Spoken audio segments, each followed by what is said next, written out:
नमस्कार, मैं मोना भट्टाचार्य आप सभी का अपने YouTube चैनल इतिहास के पन्नों से मैं बहुत बहुत स्वागत करती हूँ। दोस्तों, आज मैं आपको जिस शहर के इतिहास के बारे में बताने जा रही हूँ वह निज़ामी तहजीब के कारण विश्वविख्यात है। जी हाँ, निज़ामों का शहर, जिसे मोतियों के शहर के नाम से भी जाना जाता है। यहाँ के लजीज स्वादिष्ट व्यंजन स्वाद प्रेमियों को यहाँ खींची लाते हैं। तो चलिए चलते हैं भारत के चौथे सबसे बड़े अधिक आबादी वाले क्षेत्र हैदराबाद के इतिहास की ओर। निज़ामी ठाट बाट का ये वो ऐतिहासिक शहर है जहाँ विभिन्न परंपराएं व संस्कृति मिलती है। अपने उन्नत इतिहास, बहुभाषी संस्कृति, प्राचीन काल किले व इमारतों के लिए ये शहर जाना जाता है।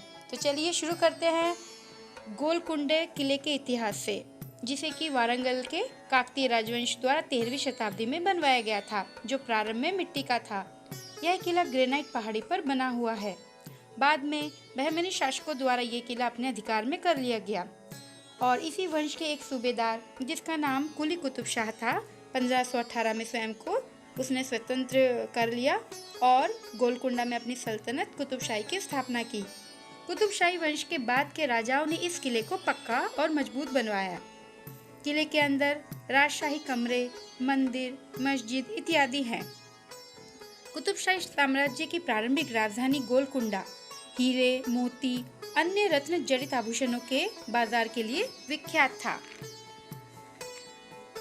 गोलकुंडा सल्तनत के शासक कुतुबशाही राजवंश के 5वें मोहम्मद कुली कुतुब शाह ने अपनी प्रेमिका, जो कि एक हिंदू थी, भागमती से विवाह के बाद उसे इस्लाम धर्म स्वीकार कराया गया तथा उसका नाम परिवर्तन कर हैदर महल या हैदरी बेगम कर दिया और उसी के नाम पर एक नए खूबसूरत शहर की स्थापना कर उसका नाम हैदराबाद रखा, जो कि 1591 में बना था। यह शहर लजीज व्यंजनों के साथ साथ निज़ामी तहजीब के लिए भी विश्वविख्यात है। कहा जाता है कि यह शहर इसलिए भी बसाया गया होगा क्योंकि गोलकुंडा जो राज्य की राजधानी थी, वहाँ पानी की कमी के कारण वो जगह छोड़कर मूसी नदी के किनारे हैदराबाद शहर बसाया गया।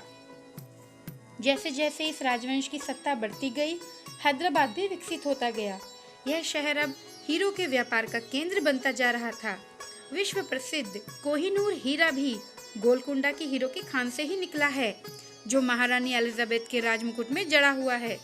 कुछ और नायाब हीरे जैसे रीजेंट डायमंड, दर्रा-ए-नूर, ये सभी गोलकुंडा के सुल्तान के पास ही थे, जो अब भारत में नहीं हैं। गोलकुंडा किला 17वीं शताब्दी तक हीरो के खान के लिए प्रसिद्ध था। कुतुबशाही राजवंश के अंतर्गत हैदराबाद में कला साहित्य का भी विकास हुआ, जो कि हिंदुस्तानी इस्लामी, हिंदुस्तानी फारसी आदि से प्रेरित थी। इस वंश के अधीन हैदराबाद अपने चरम उन्नति पर था। चार मीनार भी इसी वंश के समय बनवाया गया था। कहा जाता है कि हैदराबाद में प्लेग जैसी महामारी पर विजय पाने के उपरांत खुशी में चार मीनार का निर्माण कराया गया था, जो कि इस्लामी वास्तुकला का एक बेहतरीन उदाहरण है। कुतुबशाही वंश का अंत उसके अयोग्य शासकों के कारण हुआ। 1687 में मुगल सम्राट औरंगजेब ने हैदराबाद पर अधिकार कर लिया तथा वहां अपने एक सूबेदार मुबारिस खां को नियुक्त किया, जिसने वहां स्वायत्तता पा ली थी, जिसे आसफ जहां प्रथम ने एक युद्ध में हराकर 1724 में स्वतंत्र आसफ जाही राजवंश की नींव रखी। इस तरह आसफ जहां राजवंश का प्रारंभ हुआ। ये शासक ही निज़ाम कहलाए। आसफ जहां प्रथम का पूरा नाम मीर कमरुद्दीन खान सिद्दीकी, जिसे कि मुगल सम्राट ने निज़ाम उल मुल्क और चिंकलिच खान की उपाधि भी प्रदान की थी।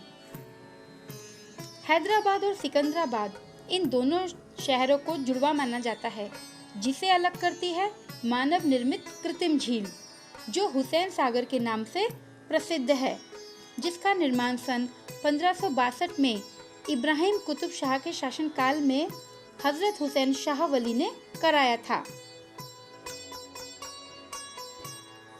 गोलकुंडा की कुतुबशाही शासकों द्वारा बसाया गया यह शहर निज़ामी शान और शौकत, लजीज खाने के कारण विख्यात है।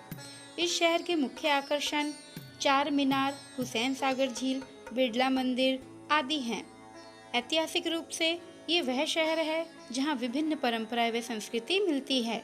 यहाँ मोतियों के आभूषण, रत्न जड़ित लाख की चूड़ियाँ आदि का व्यापार कुतुबशाही के समय से चला आ रहा है। दोस्तों, अगले वीडियो में मैं आपसे फिर रूबरू होंगी ऐसे ही किसी शहर या राजवंश के इतिहास के साथ। धन्यवाद।